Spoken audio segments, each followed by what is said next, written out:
আমার তিনটা মেইন প্রশ্ন আসে, যেটা হচ্ছে ফার্স্ট অফ অল, যখন পিলখানা ঘটনা যখন ঘটে এবং সেনাবাহিনী যখন পিলখানার সামনে ডিপ্লয়েড হয়, সেনাবাহিনীকে সরকার কেন বাধা দিল ঢোকার জন্য, first of all.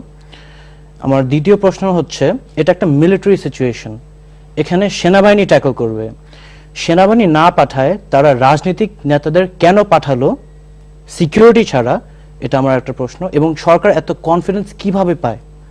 Third of all, হত্যা হওয়ার পরে সেনাবাহিনীকে 3 কিলোমিটার উইথড্র করলো কেন পিলখানার দূর থেকে, এবং জওয়ানদের পালাইতে দিল কেন?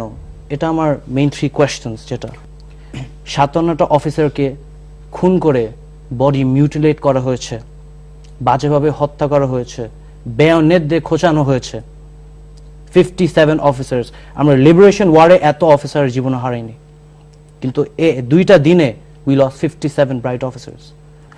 বাট আমার আরেকটা প্রশ্ন হচ্ছে, হত্যাকাণ্ডের 2-3 দিন আগে কর্নেল গুলজার সহ এবং কয়েকজন অফিসার মিলে বিডিআর এর র‍্যাব থেকে বিডিআর এ কেন ট্রান্সফার হলেন, এটা আসলে that's also a big question. আমি চিৎকার করে কাঁদিতে চাহিয়া করিতে পারিনি চিৎকার, বুকের ব্যথা বুকে চাপাই নিজেকে দিয়েছি ধিক্কার।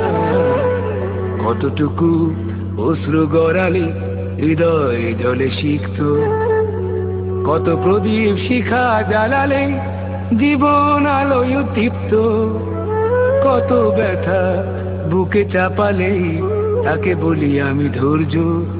নির্মমতা কত দূর হলে জাতি হবে নির্লজ্জ।